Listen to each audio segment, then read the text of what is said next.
nanohub.org. Online simulation and more for nanotechnology.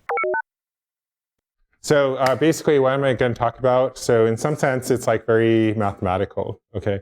But it's essentially like, how do you transfer information like using the physical hardware that we talked about in kind of an efficient manner?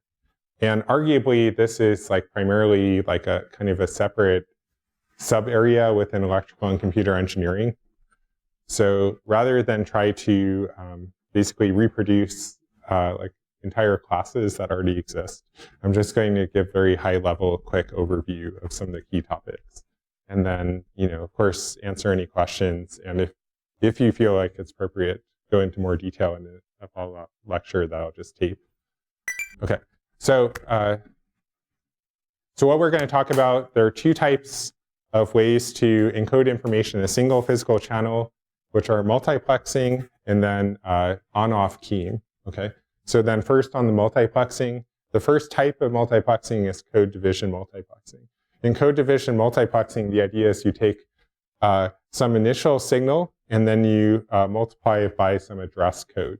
And then the reason why it's interesting is now you can actually put multiple signals onto the same physical channel by using different address codes. And then, of course, once you receive the final signal, it may not just be as simple as like essentially this address code multiplied by the signal, but it could be basically address code 1 times signal 1, and then plus address code 2 times signal 2, etc. Right? And so basically you get like the overall signal as a function of time is going to be essentially a sum of address code k, let's say. This is our address code. And then multiplied by the signal, sk, summed over k. Okay, and so the key thing here is really how do you choose the address codes, right? And so the key way in which you can do this in a way that can be essentially deconvolved into a signal is very simple, which is that these have to be orthogonal to one another. So in other words, if you multiply ak times ak prime, then it has to basically give you Kronecker delta function type relationship. So in other words, all of these address codes that are not supposed to be for the same channel are basically orthogonal to one another, right? So this is orthogonality of address codes, I guess you can call it. So then this is what allows you to now work backwards, and then at the receiver, once you have like some time signal, which looks like this, now you can actually map it back onto your original source. Now I assume most of you have seen that like in the context of, say, Fourier transforms, like the orthogonality constraints. But essentially what we're doing is we're multiplying s of t times like some code ak prime, right? And then integrating, and then we're multiplying ak prime times ak sk. And now you can see what happens, which is that we now have this Kronecker delta function condition that was enforced here. And so now actually the sum just becomes basically sum of k and k prime of delta k prime sk times the address code, let's say ak. Okay, and so then that means that the k index actually goes away. So now we just have a sum over k prime. And so now it actually looks like a sum over k of ak prime sk prime. Okay, and so then that integration of the signal with respect to all the address codes allows us to now extract the individual components of the signal reliably, more or less. So that's what I'm trying to get at. And so that's really the key thing that you need. A multi-dimensional vector space with orthogonal vectors. So that's kind of the mathematical way to think about this. Or if you think about it as like basically a Fourier series, right? It's a very similar concept. So I assume all of you are familiar with Fourier series, so I don't have to explain that. Now, another case that's important is time division multiplexing. And so if you look at time division multiplexing, the idea is that rather than an address code per se, you actually just have like something a little simpler, which is that like there are basically time slots within each like periodic window, and each channel has a particular time window within each period, right? So simplest case, you just think that there are n time windows repeated periodically, then you can support n channels. And then each channel has to talk on a separate portion of that time window, right? And this is just showing a simple example where you have basically two different signals, right, which initially would overlap in time. So if you just try to superimpose them directly, it doesn't work. But if you chop them up into time windows, so you each give each of these channels basically half of this time, then you can see now you can interleave the information pretty easily. And so I think the way to think about this potentially is that this is essentially a special case of the code division multiplexing with, I guess you could think of it almost as Cartesian codes, where basically like each time slot from 1 to n is basically like a different axis. So if you think about this as like x1, x2, x3, x4, right? Then you're basically just creating a Cartesian coordinate system for the signals. And so then that allows you to have orthogonal signals and multiple channels on the same physical link, right? So that's another way to do it.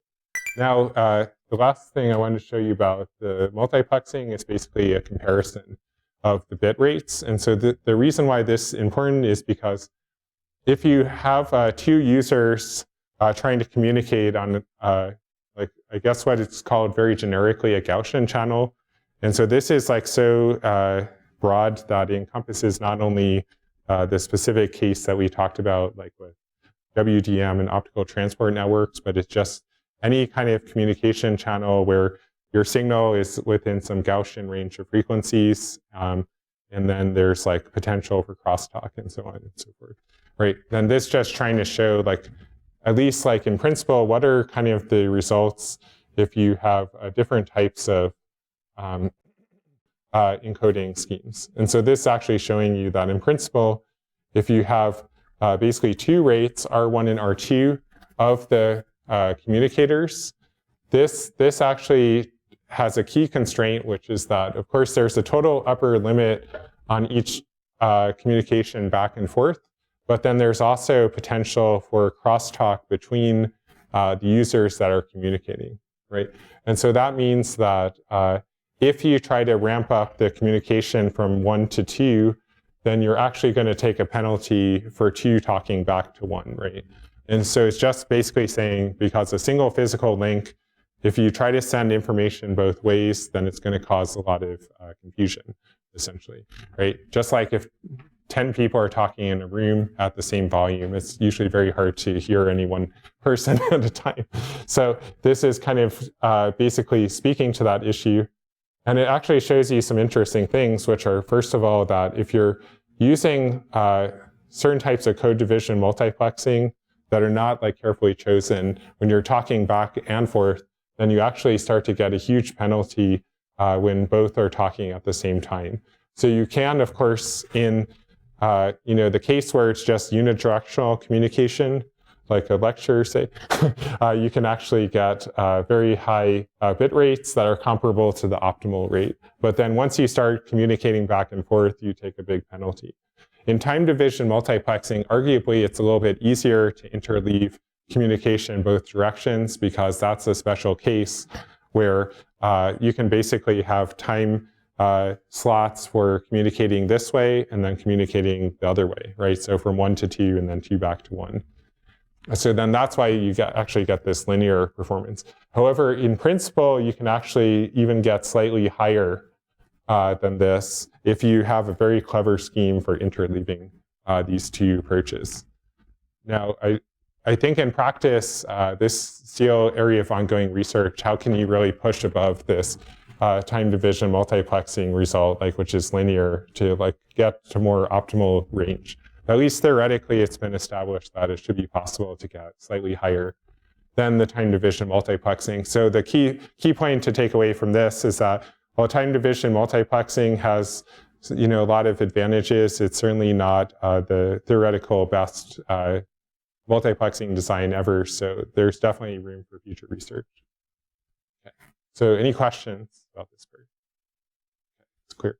Okay, so now on-off keying. So again, I'm just going to give kind of a high-level overview, and then of course, let me know if you want to know more. But basically, one thing I showed you very early in the class was what happens in terms of basically modulating optical fields in order to do various types of on-off keying. And so as the name suggests, basically on-off keying essentially means you have some signal like ones and zeros, and then you're just turning on and off certain features of the signal based on the bit that you're trying to communicate, right? And so, of course, in principle, one way you can do it is basically to modulate the optical field directly, okay? However, I think I talked previously, briefly at least, about it's actually very hard to directly modulate the optical field, because as you know, the frequencies of optical fields are like 200 terahertz. It's very hard to get 200 terahertz electronics to control that, right, as you know. So there are certain ultra-fast techniques that can be used to modulate optical fields, but I wouldn't say that they're super cheap commercial off-the-shelf parts, right? So you don't necessarily want to do it that way. But things you can do basically are frequency shift keying. Okay, so basically you shift the frequency, whether it's on or off, by a small amount, or maybe a large amount even. I'll talk about both variations. Phase shift keying, where basically you're using the same carrier frequency, but you're creating a phase shift based on the situation, essentially. So basically you could have phase offset 1 and then phase offset 2, and then you jump back and forth depending on whether it's 1 or 0. And then the third approach is essentially amplitude shift keying. And so where basically you change the overall amplitude of this carrier modulation. Okay. There are some challenges with that. I'll explain in a minute. So basically what's happening with amplitude shift keying is more or less you're just trying to turn off the signal when the signal is off, right? Okay. So you might think, okay, well, that's easy. Just press the on/off button on the laser, maybe a billion times a second, or maybe at least a few 100 million times a second, right? So unfortunately, if you just try to turn a laser on and off that quickly, it causes a lot of issues, as you can imagine, because there's a finite quality factor for the laser.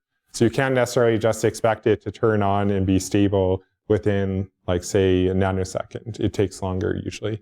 So that means that unless you have a very specialized type of laser, it's going to be very hard to do direct, just power based shifting. And so typically you need to do an external modulator. So that's why I'm showing the signal, basically the carrier field here, and then the modulator is kind of a separate component. And so the easiest way to think about it is like a shutter, right? So basically you have a shutter, and then the shutter basically opens and closes based on whether you're trying to send 1 or 0. So in this case, basically it's open for 1 and then it's closed for 0. But of course, the other way would be equally fine as well, right? So in this case, though, the question is what kind of materials are going to be fast enough to keep up with this? And so I think nowadays, the most common thing you would find would be lithium niobate. And that would be used in a Mach-Zehnder interferometer. So if you remember what I talked about last time, so the Mach-Zehnder interferometer, the idea is you have a phase shift. And so you basically, in this case, would have an input, which is just your single laser, and then you have 2 arms, right? So these arms, basically one without any phase shift, and then one with the phase shift from the lithium niobate. And then the idea is you just apply a voltage to lithium niobate, which causes a delta phi. And so depending on the value of delta phi, you'll either have constructive or destructive interference at the output. And so then that's what allows you to have a relatively quick response to voltage without having to disrupt the laser operation. And so that's a very key point, like otherwise you couldn't really do this at high speed. Okay, so now for phase shift keying, okay, so arguably you can also use like a voltage modulator as well. And so here, the key thing though is that you're not trying to do like a Mach-Zehnder interferometer. So this is the amplitude shift keying, right? So in the phase shift keying, PSK, you don't actually need two arms, right? Like you actually just have a single arm. But now you can actually use a similar type of technology, right? So lithium niobate again. And that can introduce your delta phi. So in this case, like what you're doing is you're directly inserting this delta phi into the line of the laser going into the communication channel. And so that means that basically as you basically apply voltage or take it away and back and forth, you know, this can run as fast as your electronics. And so lithium niobate has very fast response. And so you're able to basically tune this. You know, I think it's chosen both for a fast response, but also a fairly strong response at the same time. And it's a fairly, you know, reasonably priced material, I guess, as well. Nothing too exotic. So this is like, obviously, you know, looking a lot different in terms of its output, but in terms of the underlying technology, it's very closely related. But a little less complicated, actually. Now, frequency shift keying. Okay, so this is kind of interesting. So here, like there are actually two strategies for frequency shift keying, right? So one might be that you actually have like a single wavelength channel, and then you try to basically just shift a small amount of frequency within that channel, okay? So in principle, that's like maybe the most appealing. But of course, the challenge here is that even if you're doing a narrow frequency shift, you have to be able to detect it, right? So then there are some potential challenges with detection if your frequency is changing a very small amount. And then there's also the issue of the stability of your source. So if your source is drifting in frequency by more than your frequency shift, then you won't be able to distinguish the signal from the noise, right? So there does have to be at least a minimum value.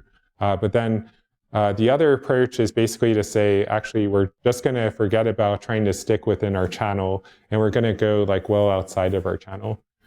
And so I think in this case, basically, you're going to have to pick two frequency channels. Basically, like in the wideband frequency variation, you pick two channels, basically communicate like all the signal. And then this gets around a lot of the noise issues, but now it's like much less efficient in terms of frequency space. Okay, so obviously there's trade-off there. But of course, in principle, it should give you like much more reliable data. But I would say in general, people would prefer to do narrow frequency variation just to get the highest bandwidth if they can make it work. And there are basically like, you know, very similar technologies that would underlie the frequency shift. So the key thing here is you need some degree of tunability in the frequencies, obviously. And so one approach would be basically use a acousto-optic modulator to introduce a small frequency shift, like using, say, Raman type shift in the system. Or you can use lithium niobate to basically like tune the laser resonant frequency by a small amount. And so both strategies are viable. And I think that actually last week I'd also shown in the context of laser cavities, there are actually like several different types of tunable structures that you can make like for semiconductor lasers. And so again, you know, there's a lot of options. And so in frequency shift keying, I think the point is usually you want narrow bands. So it's very common to see lithium niobate, but certainly not the only option. Yeah, sure.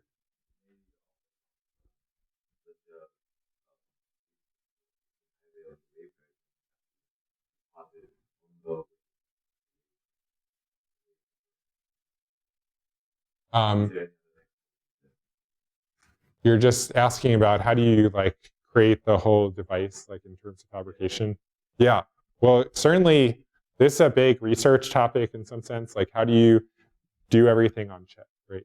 And so I think that there's not like an easy answer because of the following issue. So essentially, there are very good CMOS technologies to make like silicon dioxide, a few other materials. But when it comes to introducing some more exotic materials, like particularly 3,5s, I mean, this is the biggest challenge usually, but also sometimes these nonlinear materials like lithium niobate, it's not necessarily easy to integrate that into standard CMOS process flow. So oftentimes you have to do things like, complicated packaging strategies, like so-called flip chip strategies, where you basically make two separate chips and then you try to like bring them together in some way. And there are a lot of strategies actually to try to integrate those two separate chips into a flip chip type thing. And so, of course, there's a lot that we could say about that. But just to be brief, what I can say is that nobody knows how to do like a fully CMOS compatible, basically full telecom package on a single chip right now. If that could be done, that would be a major breakthrough, but it doesn't exist right now. Like you basically have to do multiple chips. And you generally have one chip that will be essentially the passive components, like the waveguides, and then you'll have another chip that's active components, like the sources especially. And then sometimes also the receivers will be on the other chip. Right, but definitely this is a big challenge. If that could be solved, like you can make everything on a single silicon chip, that would reduce costs quite a bit, but it hasn't been done yet. And it may be hard because the material properties of silicon are not terribly favorable for some of these applications, like creating lasers, as we talked about. So, but it's a good question. Thank you for asking. So I think I just had one more slide. So in this last slide, I wanted to show essentially like when you're trying to tune the frequency of these systems, then there are actually some challenges in terms of the phase. Okay, so in particular, it becomes hard to efficiently modulate like a standard diffraction fiber Bragg grating type laser, which is relatively high power and not too expensive, relatively speaking. So in particular, like when you get up to about a megahertz, up through higher frequencies as well, you can see that its efficiency in terms of modulation, like essentially the shift in the frequency as a function of the power that you're inputting into the laser and the modulator actually goes down markedly from the kind of quasi-DC case around 1 kilohertz. But if you actually introduce some phase tuning into the system, that can actually give you tremendous improvement in performance. And so it's also important to have, in addition to like all these other components, some phase tunability at the source itself in order to maintain high modulation performance. So just wanted to make sure you knew that. Okay, so that was all I wanted to say for the lecture today, but any other questions? Okay.